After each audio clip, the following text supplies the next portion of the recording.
profesor Santiago Ausín.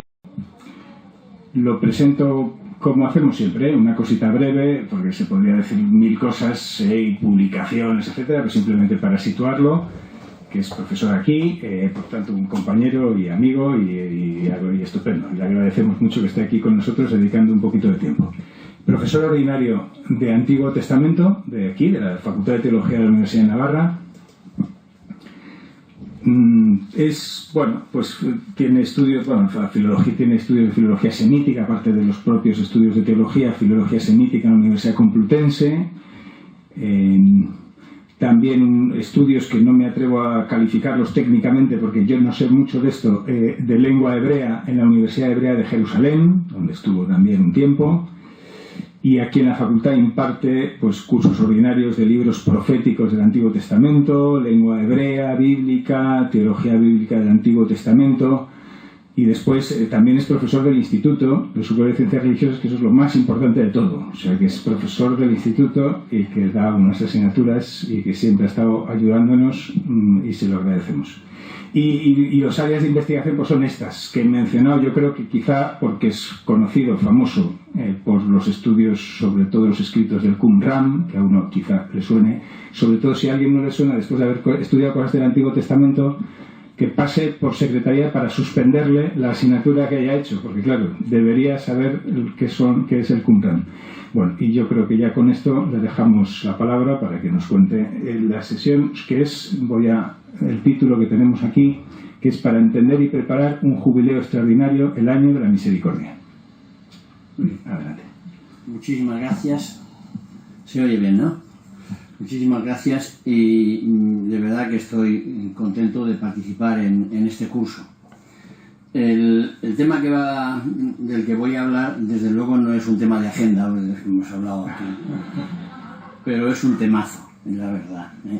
El tema de la misericordia, de muchísima actualidad, pero naturalmente más que de la actualidad es la hondura que tiene este tema.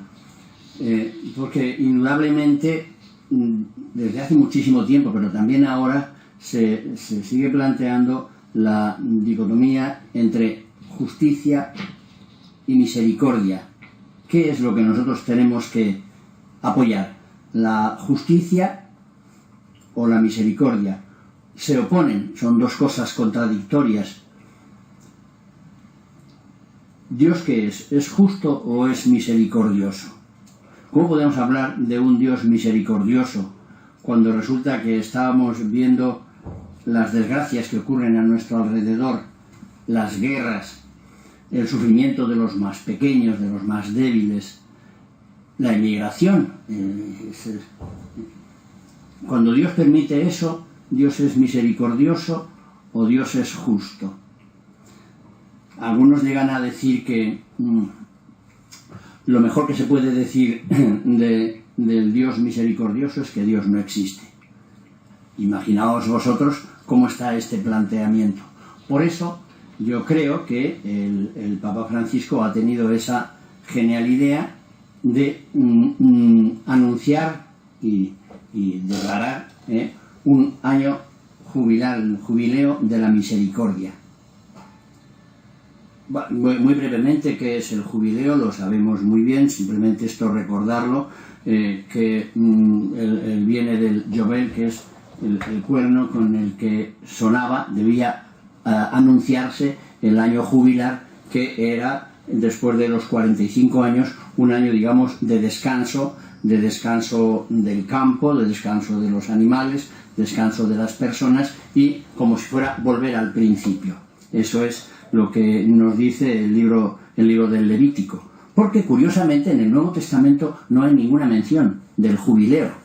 Si existía o no existía, pues la verdad es que no está claro. Desde luego volvió a instaurarse después del cristianismo dentro del mundo judío, pero no parece. O sea, nuestro Señor en la sinagoga de Nazaret sí que dice él que ha venido el Espíritu Santo sobre mí, me ha enviado a evangelizar y tal, y a proclamar el año de gracia del Señor. Ese año de gracia del Señor sería el año jubilar, pero en un sentido muchísimo más amplio y desde luego muchísimo más profundo. Y por tanto, más que el jubileo en el Nuevo Testamento, hay que verlo en el Antiguo Testamento. En el Antiguo Testamento, como digo, ya en el Éxodo,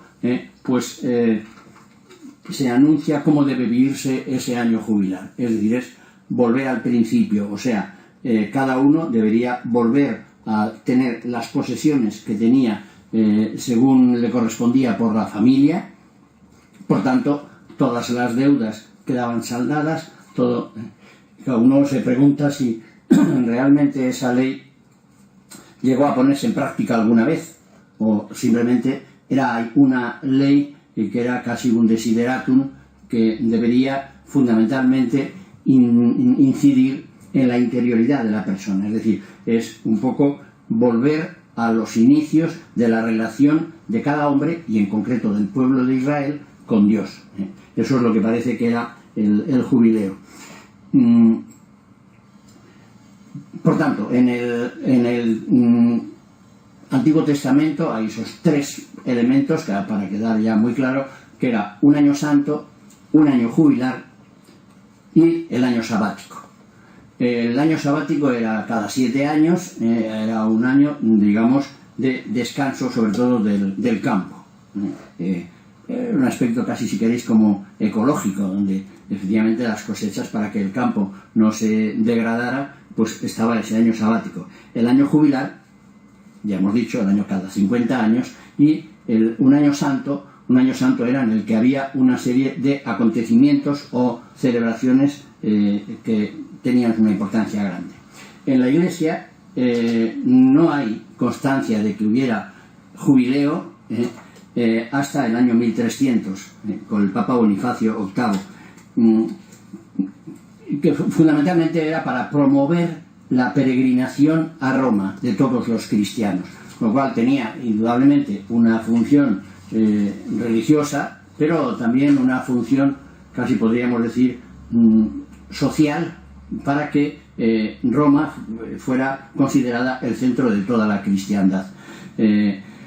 Luego, en el año 1343, fue una delegación, estamos en la época del destierro de Aviñón, va una delegación a pedir al Papa Clemente VI, hombre, que promueva un año santo, un año jubilar, precisamente para que el Papa volviera. La verdad es que lo anunció, pero el Papa no volvió a Roma desde Aviñón, continuó estando allí.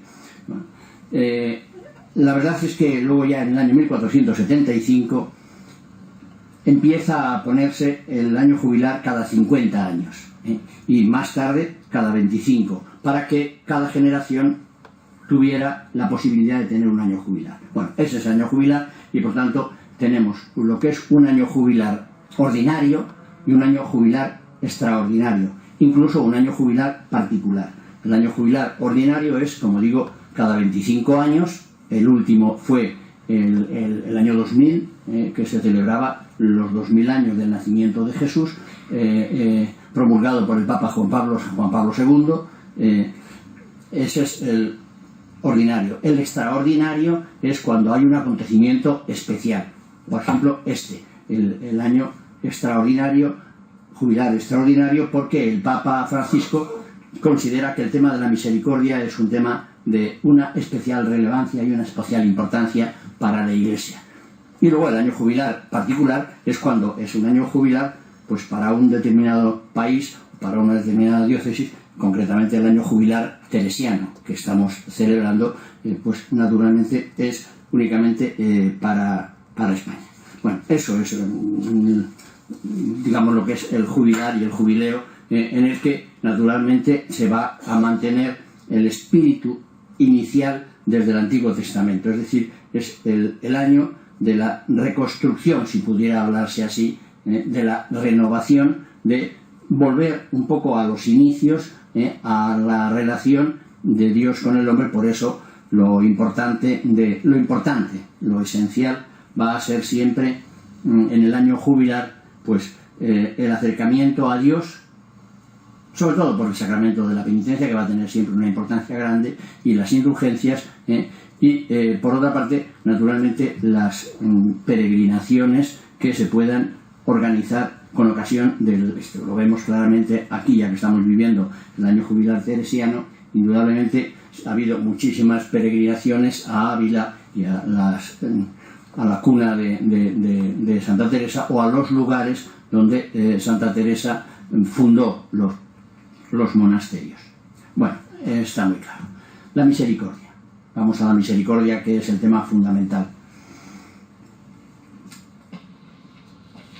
Por empezar así, casi de un modo académico, la etimología de la misericordia es misericor, es decir, corazón de pobre, y por lo tanto es la condescendencia con el más débil que uno va a tener. Nosotros consideramos también que eso es la misericordia, es la compasión que uno tiene de los más débiles, y por eso claro, a veces es un poco traspasado a un modo casi ridículo. O sea, en Pamplona, por ejemplo, la residencia de ancianos más importante se llama así la Casa de la Misericordia, que por otra parte es la que organiza las corridas de toros y todo esto, ¿no? Pero es la Casa de Misericordia, y en una Casa de Misericordia es donde Pérez Galdós pone la trama de su novela, que la titula así, Misericordia. Por tanto, eso no es propiamente el meollo fundamental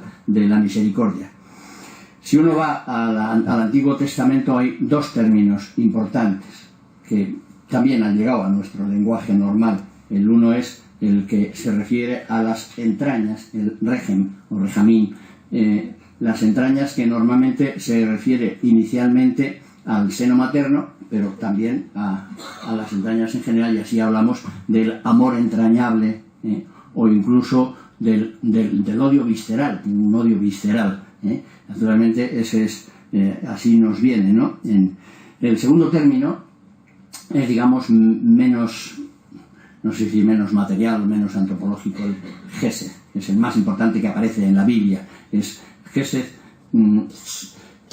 se traduce por amor, por eso, pero proviene del texto de Oseas y de su propia experiencia matrimonial, tal como él la cuenta. Es decir, él recibe, sabéis muy bien la trama del libro de Oseas. Dios le dice: cásate con una mujer prostituta, y para que tengas hijos de prostitución. Eso que uno dice, oh, qué barbaridad, ¿cómo Dios puede mandar eso? No, eso lo hace naturalmente después de tener la experiencia. Es decir, como uno puede decir, me casé yo con una mujer, vamos, que era borracha perdida. Pero bueno, ¿cómo te puedes haber casado con una mujer? Bueno, lo supe después, naturalmente. Entonces, pues aquí pasa un poco parecido. Pero bueno, de hecho es que Dios le manda a casarse con esta mujer. Efectivamente, esta mujer, representante del pueblo, tiene una serie de amoríos extramatrimoniales, y naturalmente Oseas le da el velo de repudio. Pero Dios le dice: cásate de nuevo con esta mujer adúltera. Antes era prostituta, luego es adúltera. Y se casa también por amor, por gesed, por misericordia. Es decir, la misericordia, por tanto, ese gesed, es el amor, digamos, después de la experiencia de una infidelidad. Por tanto, es un amor doblemente fiel, doblemente leal, la lealtad de Oseas.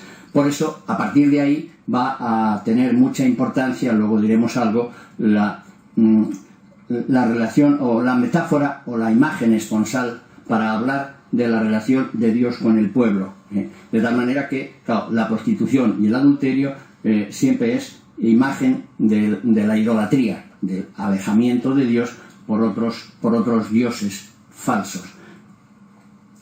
El gesed va a aparecer en todo, y siempre que aparece misericordia, en los salmos o en los profetas, siempre está hablando del gesed, que la misericordia, porque tu misericordia es eterna, etc. Pues siempre es el gesed, le hablan la lealtad, el amor de Dios para siempre. El término griego más usado en todas las versiones, tanto en el griego del Antiguo Testamento como en todo el Nuevo Testamento, es eleos y sus derivados. Es lo que ha llegado también a nuestro lenguaje, a la liturgia, tal cual, Kyrie eleison, Señor, ten piedad. Por tanto, es muy fácil recordarlo por eso. Y incluso pues un gesto práctico de misericordia lo concretamos muchas veces en la limosna. El emosine también viene del eleos, de la misericordia, por lo menos etimológicamente. Bueno, en el Antiguo Testamento se habla de la misericordia de Dios en ese triple aspecto que es curioso, como atributo de Dios, como la relación de Dios con toda la humanidad, con todos los hombres, la relación de Dios concretamente con el pueblo de Israel y también la relación de Dios con los pecadores. Como veis, es un esquema de alguna manera muy sencillo, porque el atributo divino aparece en la definición de Dios del Éxodo, que es inmediatamente antes del código llamado, no tanto el código moral de los 10 mandamientos, sino lo que se llama el código ritual, que aparece ahí. Se le aparece el Señor a Moisés y él dice ese: Señor, Señor, Dios compasivo y misericordioso, lento a la cólera y rico en misericordia y fidelidad, que mantienes su misericordia por 1000 generaciones y que perdona la culpa de delito y el pecado, pero nada deja impune, pues castiga la culpa de los padres en los hijos y en los hijos de los hijos hasta la 3ª y 4ª generación. Muy curioso, porque habla de que el castigo de Dios castiga hasta la 3ª y 4ª generación, en cambio la misericordia es in eterno, es para siempre, ahí no tiene límite de tiempo. Bueno, pues el Señor, lento a la ira y rico en piedad, rico en misericordia, eso es, podríamos decir, como el resumen o la definición más frecuente de Dios. Por tanto, ese es el atributo fundamental que aparece. A veces se dice que la teología no ha hablado mucho de la misericordia como atributo divino, y se habla, lo recordáis, hasta en el catecismo, y nosotros lo enseñamos también, los atributos de Dios que se refieren más a su propio ser y los atributos que se refieren más a la acción de Dios, atributos de entendimiento, de voluntad, etcétera, ¿no? Con un esquema muy escolástico. Y dice que no se habla de la misericordia como atributo divino. Eso no es verdad. Es decir, creo que de la misericordia como atributo divino se habla siempre en el Antiguo Testamento y en el Nuevo Testamento. Si nos detenemos un poco en la acción divina sobre las criaturas como expresión de su misericordia, tenemos que fijarnos ya en la creación. Curiosamente, en la Biblia aparece la creación como el gesto, la acción más importante de la misericordia de Dios. Vio Dios que todo era bueno. Ese es el tema fundamental de la creación en general y también de la creación del hombre, evidentemente, ¿no?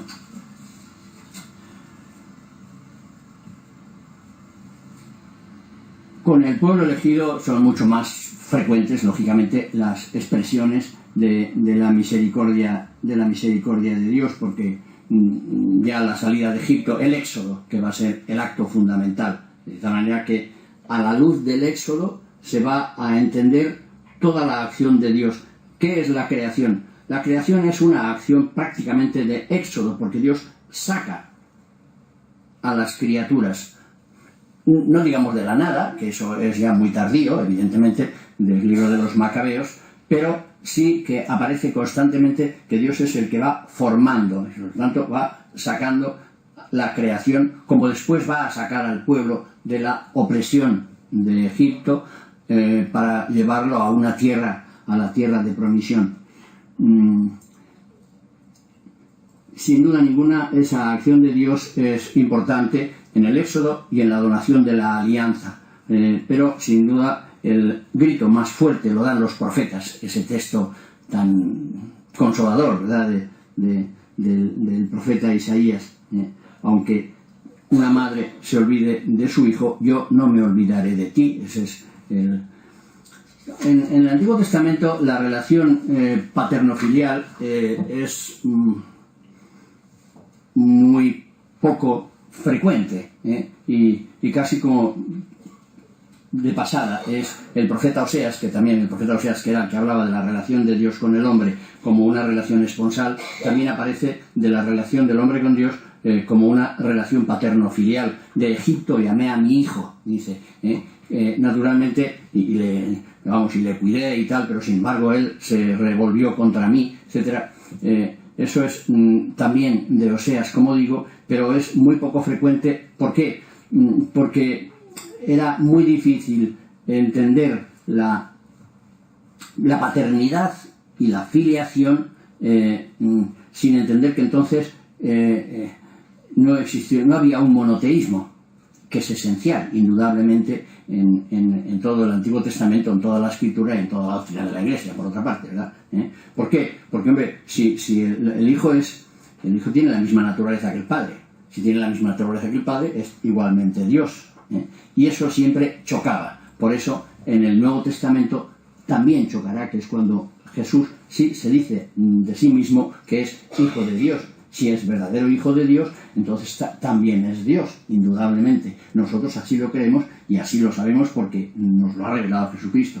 Pero eso chocaba frontalmente con la idea del monoteísmo que había. Por eso la relación paterno-filial en el Antiguo Testamento aparece, podríamos decir, como de modo metafórico, nada más, de modo para señalar que la relación de Dios con el pueblo era muy fuerte. Pero esa relación aparece con mucha fuerza en el significado del castigo. Yo aquí, muy brevemente, creo que lo puedo exponer. El castigo en el Antiguo Testamento es un gesto de la misericordia de Dios, del amor de Dios. El pueblo en el destierro, cuando sufre el destierro de Babilonia, tiene una crisis fortísima. Porque claro, ¿cómo puede ser? Y casi empalmo con lo que he dicho al principio. ¿Cómo puede ser que Dios sea misericordioso, que Dios sea amante del pueblo, que Dios sea como el esposo que siempre perdona, etcétera, etcétera, cuando luego resulta que han sido desterrados, que ha desaparecido? O sea, con el destierro desaparece Israel, políticamente hablando y casi naturalmente hablando, y se queda reducido casi a un concepto religioso y espiritual. ¿Y cómo puede ser eso que un pueblo como Babilonia, que es un pueblo politeísta, que es un pueblo nefasto, que lo peor que se puede decir, pues resulta que este pueblo se ha apoderado del pueblo elegido? Ahí sufre una crisis muy fuerte, y son los profetas los que van a intentar dar respuesta, y hay una doble respuesta, lo que se llama la tradición deuteronomista y la tradición sacerdotal. En la tradición deuteronomista el esquema se puede decir del modo siguiente, que creo que se sigue bastante bien. Dios elige primero al hombre, dentro de toda la creación ha elegido al hombre, pero dentro de los hombres Dios ha elegido al pueblo, desde Abraham y luego a Moisés. Dios elige. A quien Dios ha elegido, entabla con él una alianza. Por tanto, elección, alianza. Esa alianza consiste en que yo seré tu Dios, tú serás mi pueblo. Es por tanto una relación interpersonal. A esa alianza el pueblo responde quebrantando los preceptos de la alianza y por lo tanto rompe la alianza, el pecado. Elección, alianza, pecado, para decirlo con una terminología nuestra. Después de esto viene el castigo, que sería el destierro. Es decir, el pueblo ha pecado, ha quebrantado y por lo tanto debe ser castigado para volver de nuevo a la alianza. Y por tanto el proceso podría ser, como digo, elección, alianza, pecado, castigo, restauración. Y volvemos otra vez al principio, que Dios restaura esa alianza. Eso es, digamos, la doctrina más propiamente sacerdotal, que así se entiende. Y de tal manera que ahí, como la doctrina o la teoría sacerdotal va mucho más a la persona más que al pueblo. Entonces, claro, uno ha cometido todo esto y Dios restaura de nuevo, pero al restaurar de nuevo olvida todo lo anterior. Es decir, ¿con quién restaura? Solamente con los que han vuelto, los que verdaderamente son judíos. Por tanto, a partir del destierro tiene uno que demostrar que es judío para poder participar de la alianza. ¿Y quiénes son judíos? ¿Quiénes son descendientes de Abraham? Aquellos que naturalmente son hijos de madre, no de padre, sino de madre judía, porque eso es fácil de demostrar. En la doctrina deuteronomista, de la que participamos nosotros, por cierto, mucho más, nosotros en el cristianismo asume las dos, pero es, digamos, el mismo esquema, es elección, aunque no es una elección, elección, alianza. Es que en la elección hay la diferencia es que aquí la elección no es genética, no es generacional, sino que es Dios elige a quien quiere. Por eso los profetas no son hijos de profetas, sino que Dios ha elegido a los profetas. En cambio los reyes son reyes porque son descendientes de reyes, descendientes de David. Por eso Jesús va a asumir las dos cosas. Por una parte es descendiente de David por José, pero a la vez él va a ser, digamos, elegido como Melquisedec, sin padre, ni madre, ni genealogía, las dos cosas. Bueno, entonces, digo, elección, alianza, pecado, hasta ahí es igual. Tercero, perdón antes del castigo. Dios perdona antes del castigo, de tal manera que el castigo se puede decir que es consecuencia del perdón, porque Dios ya te ha perdonado, porque Dios, entonces, por eso tiene que venir el castigo, tienes que pagar el castigo necesariamente, pero no te preocupes, que en ese castigo viene ya la esperanza de la restauración. No sé si se entiende más o menos, pero que entonces, claro, el castigo, repito una vez más, no es consecuencia de un pecado, sino que es consecuencia del amor de Dios, que naturalmente da el castigo, pero sabiendo que ya estás perdonado. Es naturalmente el castigo que puede dar un padre, o un maestro, un padre a un hijo. Te quedas este domingo sin salir. ¿Por qué? Por odio, porque no, o sea, precisamente porque te quiero y porque quiero que te corrijas, y consecuencia y señal de que yo te estoy queriendo, yo te voy a castigar. Los abuelos no castigan, porque los abuelos lo que quieren es siempre que el niño lo esté pasando bien, pero claro, los padres se enfadan un poco cuando le dicen al abuelo que no tiene que tratar así al niño, porque así no aprende. Bueno, está claro que entonces el castigo es una prueba evidente de la misericordia de Dios. Si eso es así, entonces el castigo no tiene una fuerza, podríamos decir, de justicia, sino más bien de misericordia. Dios es misericordioso no solamente cuando concede los dones, sino también cuando infringe un castigo que ahí pueda ser necesario.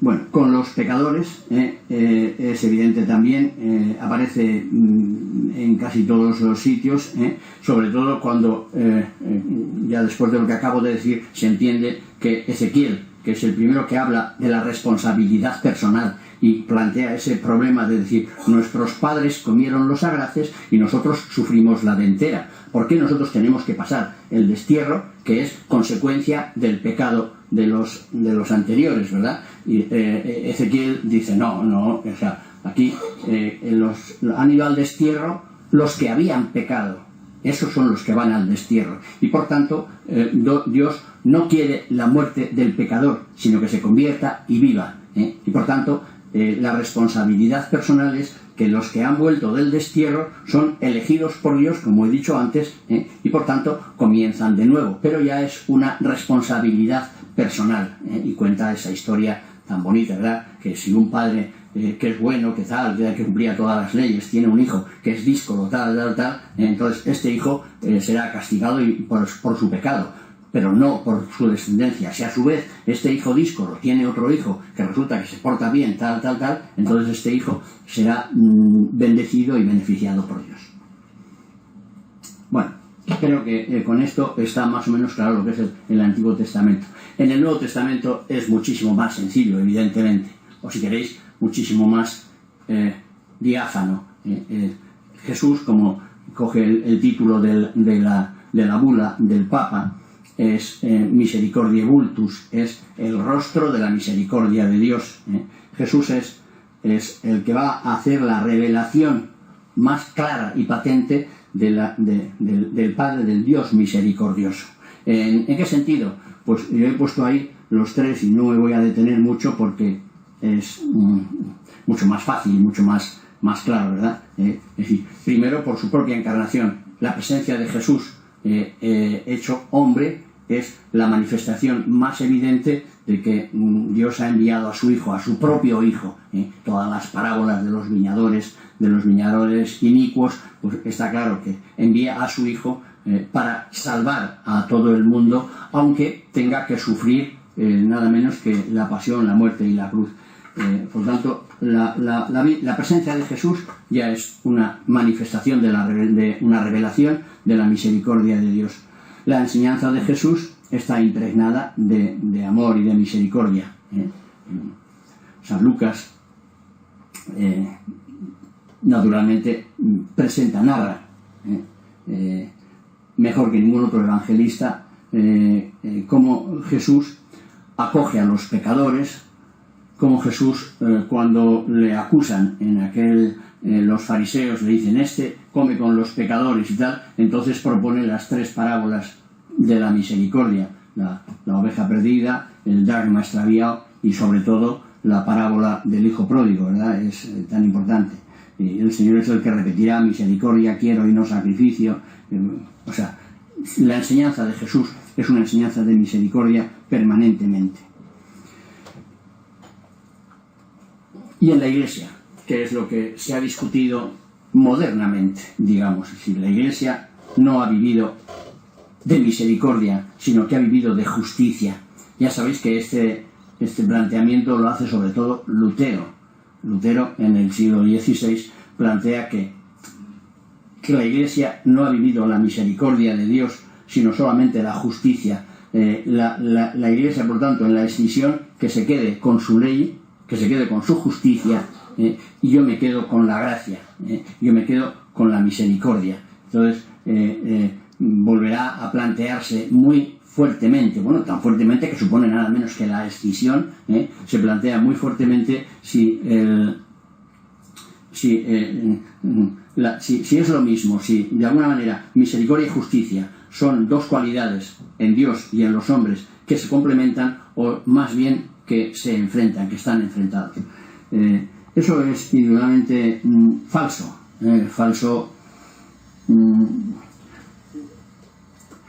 desde todos los puntos de vista. Quiero decir, la Iglesia doctrinalmente siempre ha hablado de la misericordia. Yo hoy cito a Orígenes, cito a San Agustín. San Agustín habla de una manera magnífica de lo que es la misericordia. Dice: a ti la alabanza y la gloria, oh Dios, fuente de misericordia. Enmudezca en su alabanza de Dios quien primero no haya contemplado la prueba de tal misericordia divina. Santo Tomás, evidentemente, dedica nada menos que 3 artículos a hablar si la misericordia es una virtud, si existe la misericordia, si la misericordia no es más bien un pecado, es una debilidad.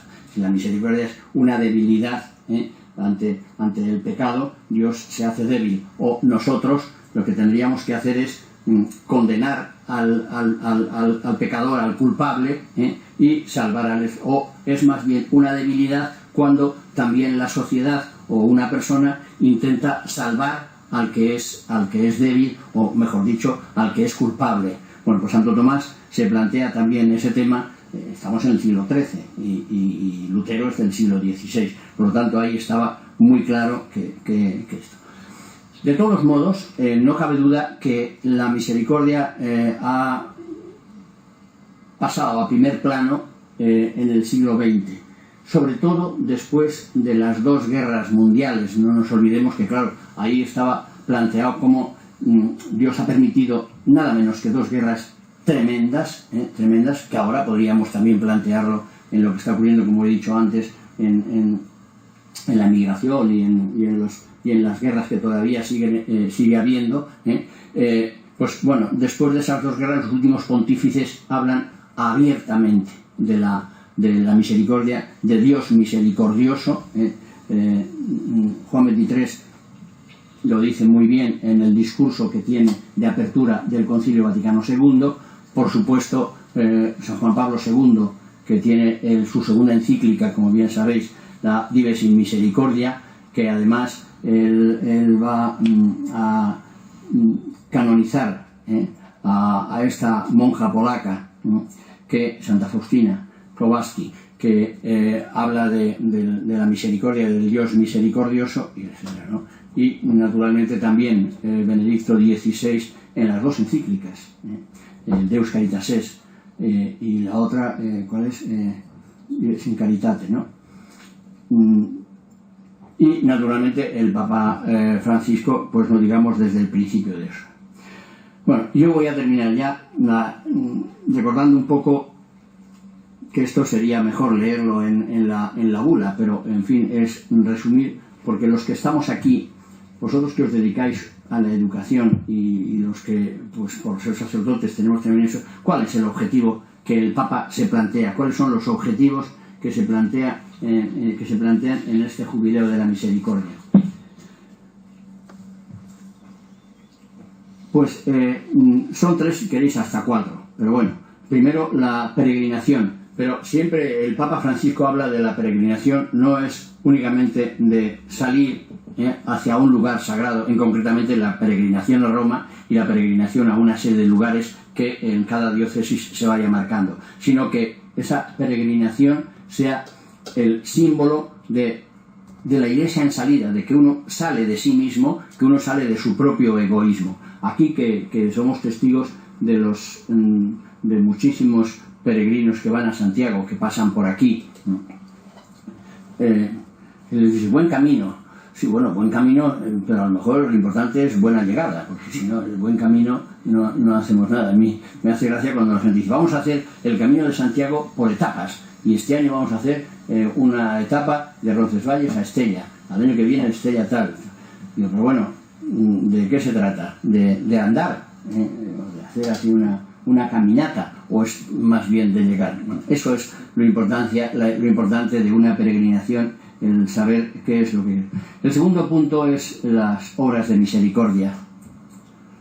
Yo creo que así digo que después del catecismo y eso, es el primer documento que habla claramente de las obras de misericordia corporales y espirituales. El Papa habla de las obras de misericordia corporales, también como símbolo de las espirituales, o sea que efectivamente dar de comer al hambriento, de beber al sediento, etcétera, etcétera.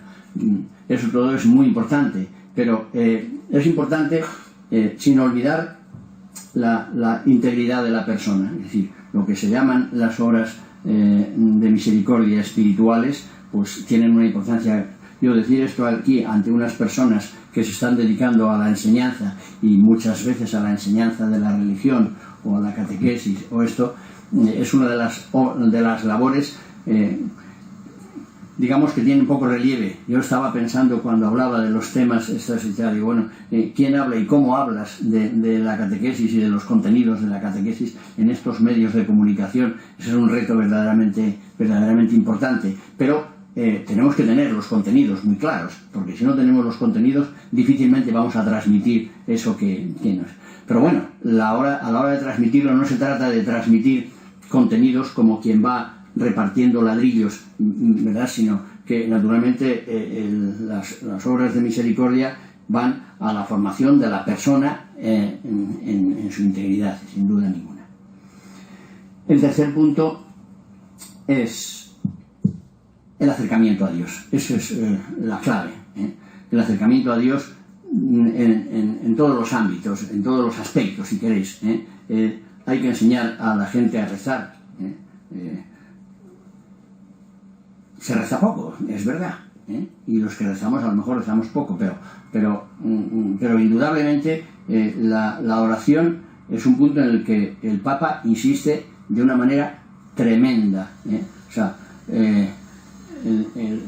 por ejemplo, en el último de los últimos discursos así muy solemnes que tuvo a los miembros de la Asociación Bíblica, yo lo veía, esa Asociación Bíblica italiana, que les decía, muy bien, la exégesis, vuestra labor es muy importante, pero no conseguiréis nada si no rezan los investigadores, rezar, lo dice como por 3 veces. Naturalmente el acercamiento a Dios, que comienza posiblemente por la oración, ha de pasar siempre por el reconocimiento de lo que uno es y de lo que Dios es. Eso es la penitencia, y no hay un momento más expresivo de la misericordia de Dios que el sacramento de la penitencia, que, como veis, está tan devaluado, pero hay que volver a recuperar lo que es la belleza, la grandeza, el agradecimiento que uno puede sentir después de hacer una buena confesión. Yo creo que en eso todas las iniciativas que se puedan proponer son pocas. Yo aquí en Pamplona, como sabéis, pues seguramente decir, pues el arzobispo puso primero una capilla de adoración perpetua, que se va poniendo en muchos lugares, donde están las 24 horas con el Santísimo expuesto, y siempre hay gente, y es una cosa muy admirable. Y a la vez, al poco tiempo, él puso una capilla, bueno, ahí también lo puso al lado, una capilla de confesiones permanentes, y además una capilla, lo que él llama la capilla del acompañamiento, donde hay todas las tardes sacerdotes, donde se pueda ir, digamos, a hablar con más calma, no solamente la confesión rápida que uno mira hacia atrás y tiene 3 personas esperando y dice, ay, tengo que ir deprisa, y el sacerdote a lo mejor dice, ligero, sino que pueda ir con más calma y está puesto ahí. Yo creo que ese es, o sea, cualquier iniciativa que se pueda hacer en ese sentido, creo que es uno de los objetivos más importantes. Junto a eso está lo de las indulgencias, saber explicar lo que son las indulgencias, que el Papa lo explica muy bien cuando dice que indudablemente, me parece que lo tengo ahí cogido, sí, alcanza al pecador perdonándole y lo libera de todo residuo, consecuencia del pecado, habilitándole a obrar con caridad y a crecer en el amor, más bien que a recaer en el pecado. Y yo creo que lo más importante, muy importante, es que todos nos sintamos un poco interpelados ante este tema. Es decir, yo el otro día que leía ese texto del libro de los jueces, cuando Ahimelech van a hacerlo rey y cuenta la parábola de decir, bueno, le dijeron al olivo que si quería ser rey, y dijo, no, yo estoy bien porque así doy estos frutos que son tan suaves y tal. Fueron a la vid, ¿quieres ser rey nuestro? No, yo prefiero que mis frutos alegran el corazón del hombre y por lo tanto yo esto no. Y ya fueron a la zarza, ¿quieres tú ser rey? Oye, si queréis, pues a mí no me importa, yo estoy dispuesto a dar lo que sea, pero tenéis que poneros a la sombra de la zarza. Y bueno, pues, entonces yo digo, nosotros que a veces podemos sentirnos no como olivo, creo que lo hagan los olivos, ¿verdad?, pero como zarza. Bueno, pues las zarzas también tienen que colaborar y estar en esto haciendo todo lo que podamos, sin excusarnos de decir, si yo tuviera fuera como el olivo, como los cedros del Líbano, una zarza. Bueno, ese es un poco el tema. Nada más, no se me ocurren más cosas. Si queréis preguntar alguna cosa, no sé si hay algún... Seguro que sí, sí. A ver, sí.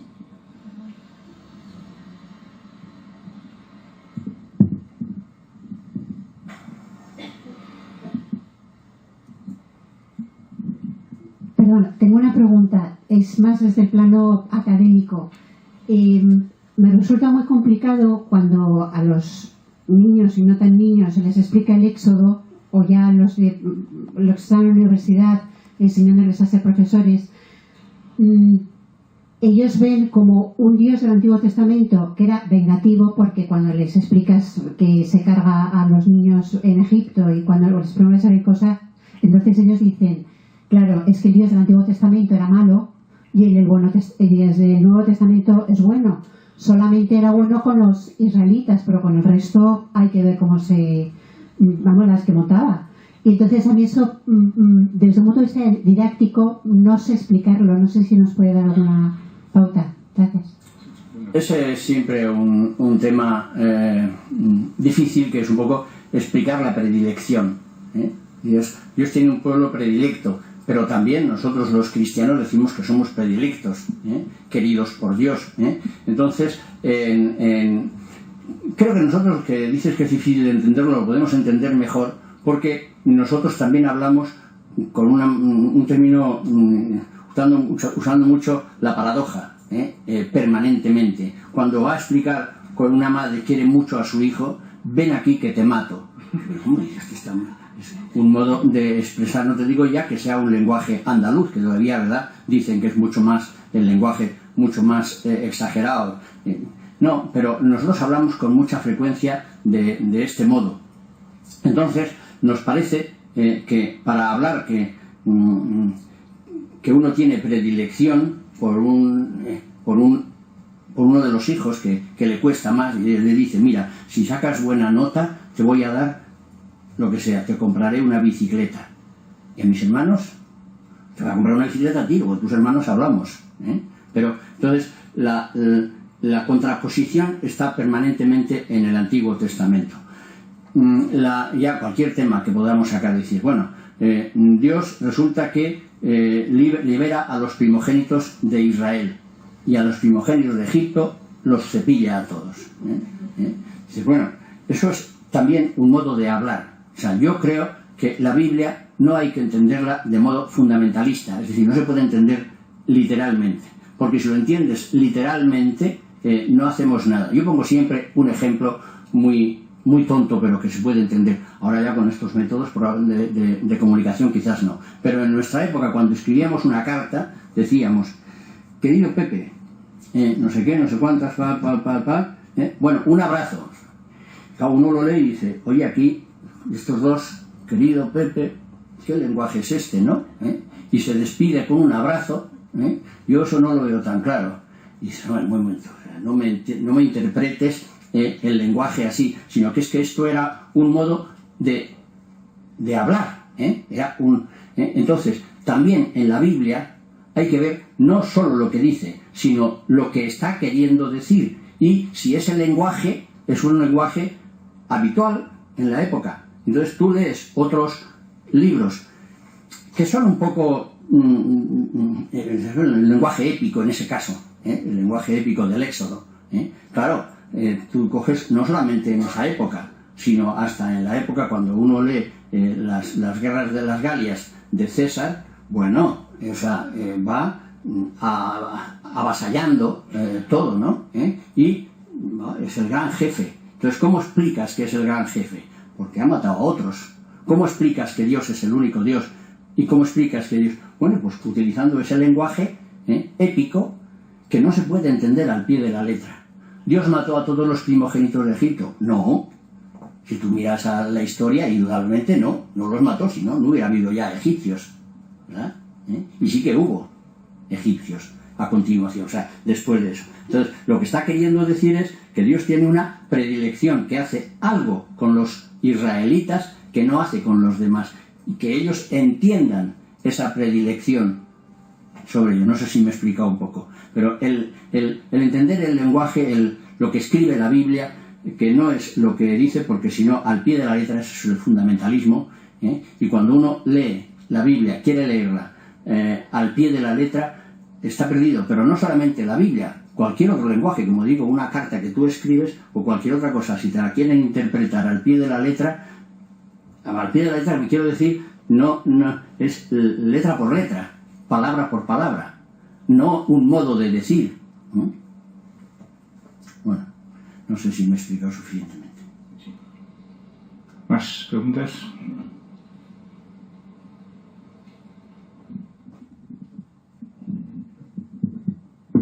Buenos días, me ha gustado mucho la intervención y quería preguntarle por una cosa que este verano me ha estado rondando, y es sobre los pastorcitos de Fátima. Los dos niños más pequeños mueren de una gripe A con consecuencias diferentes, y la Virgen en su llamada les dice, pues sobre todo a la más pequeña, si quiere sufrir más para salvar a más pecadores, ¿no? Entonces hay un poco enrondado, siempre hay pues la justicia de Dios y la misericordia, cómo interpretarla en dos niños además que con la cultura que tenían y todo lo que les rodeaba, ¿no? Y a ver si le parece la idea buena, la que me ha quedado, según después de lo que ha hablado usted un poco, que es si a lo mejor en Fátima tantos penitentes como se ven hacer allí, quizá no enfocamos más que la misericordia no es tanto por uno mismo, porque Jesús ya es misericordia y conocemos su amor, sino ser misericordia en el otro. Nosotros acogerla para poder ayudar a Dios a ser esa misericordia. Yo creo que el punto clave es, desde luego, es la cruz. Uno tiene que mirar a la cruz de Cristo para entender el sentido del dolor y el sentido también de la misericordia. Claro, la culminación, yo he dicho que la presencia de Jesús, la encarnación, el misterio de la encarnación revela la misericordia. Dios envía a su propio Hijo, etcétera, ¿no?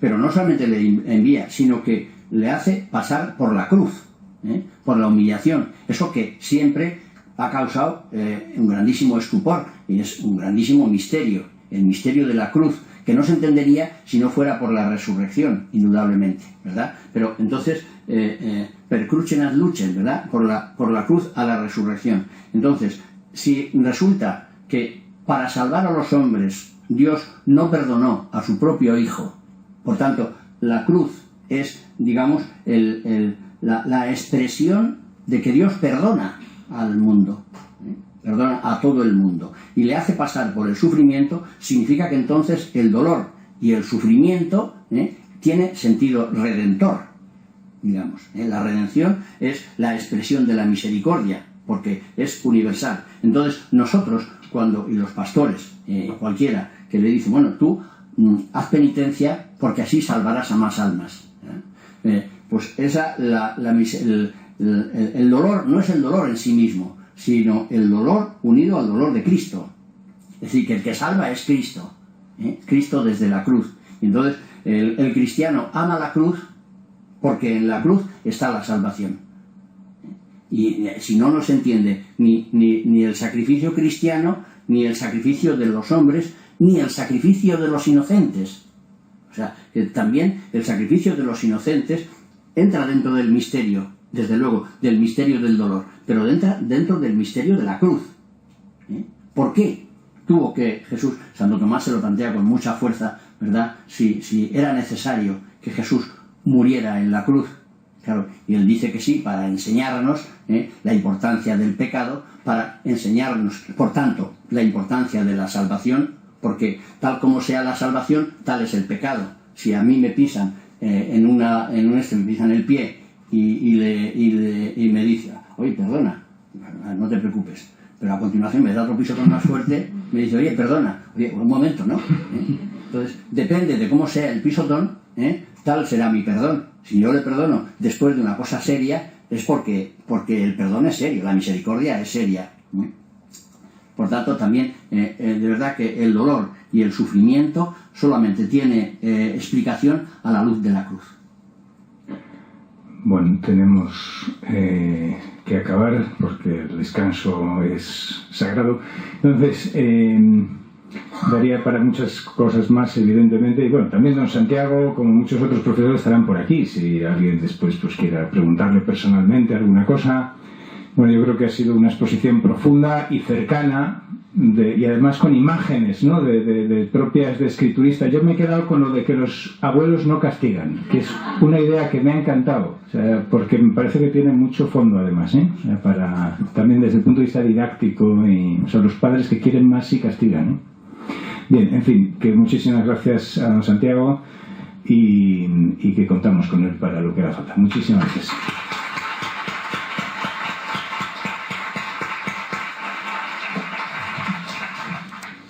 Pues nada.